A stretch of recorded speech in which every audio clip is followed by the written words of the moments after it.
Unfortunately, I have to change my guitar strings. So I'm going to tell you how I normally do it. First thing I did is remove the strings. Next thing I'm going to do is I'm going to go ahead and clean some of the guitar parts. What I have is a toothbrush and a towel, basically. What I did with this toothbrush is I put it in gasoline. Yes, the stuff that starts cars. And I'm going to use it to clean the fretboard. What I'm going to do is I'm going to use it and I'm going to scrub off all the crud.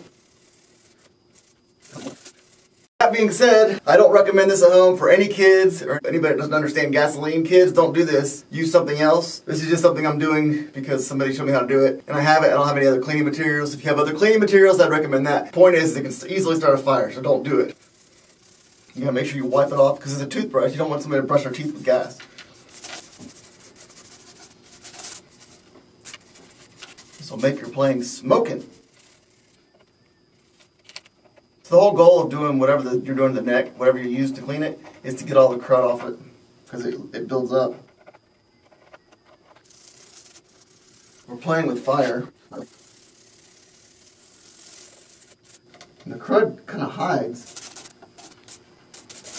This is not the recommended way to change guitar strings. This is just how I'm doing it.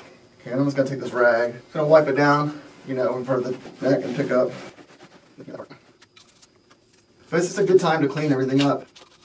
It's amazing. It's amazing how dirty everything gets. Alright, that's good enough maybe.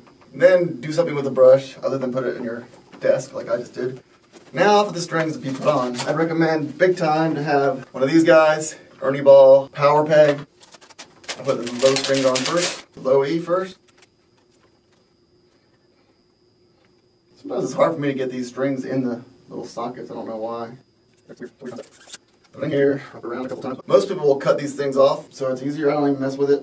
I just pull it in tight. These are not the best ways to restring a guitar. This is what I call the chunk method. To do it as quickly as I can, that it will last. And so I don't recommend this, I'm just telling you what I do. Speed is the key for me. I always got to remember what's up or down. Up or down. I think it's down is what makes it the way it needs to be tight. Am I right? Am I right about that? I think so. This thing makes it way easier. And again, I should have made it shorter. And if I had to do this manually, I would definitely do it shorter. One thing you gotta make sure is that you don't pull it too tight. I've popped strings before by not paying attention to it as I was doing this. And that was bad. Alright, next. Low E, low A.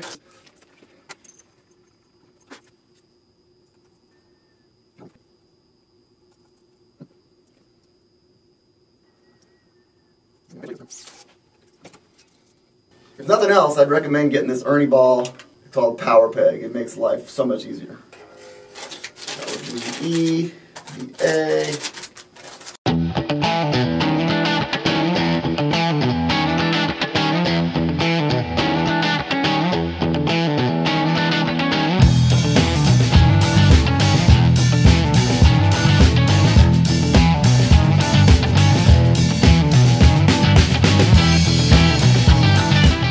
Alright, then phase 2, put the strap back on and plugging the guitar back in to the HX Stomp, which has a tuner in it. And you should cut these off too. I don't do that either. I mean, I do sometimes. I just don't have anything on me. I'm ill-equipped. So right now, the guitar sounds really bad.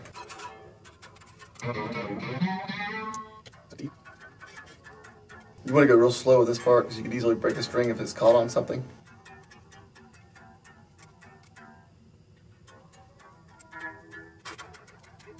That was real slow, right? So what I do is I just try to get the note right. Not to get it perfect, and you'll see why in a second.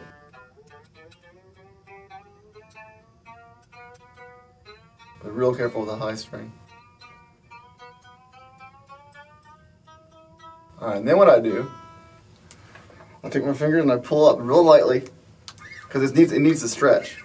And I'll do this, I'll put my thumb here, and you'll hear it, you'll feel it stretch, each string. I'll do this, pull it kind of up. Be careful, don't pull it like hard. But pull it enough, just pull it to stretch it, because the strings will stretch. And if you don't do this while you're playing, it will stretch while you're playing, and then you'll be completely out of tune. Especially be careful with the higher 2 strings.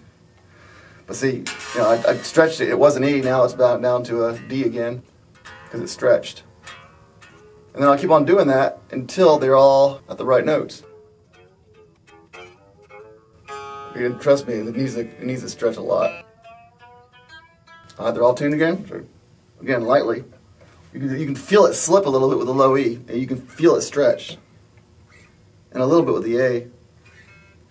Not so much with the D, but you still need to stretch it because it still needs to bend. And you know, get real light with the G, or with the G, and then super barely with the B and the low E. Barely even do that one. Those will pop. And then tune them again. Back down to D. All right. And so once you do this, you get it all nice and tuned. It won't come in tune when you're playing. All right.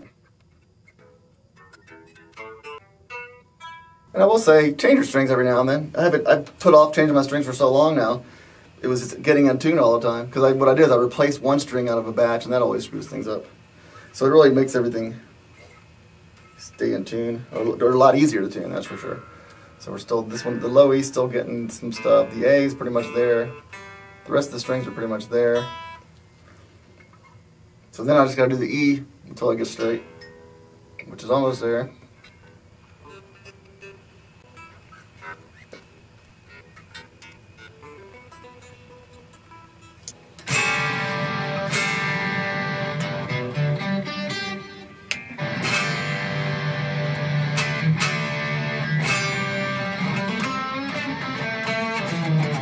Then cut the stuff off, and then you're good to go. If you like this video, give me a like, subscribe if you want to see more. Thanks.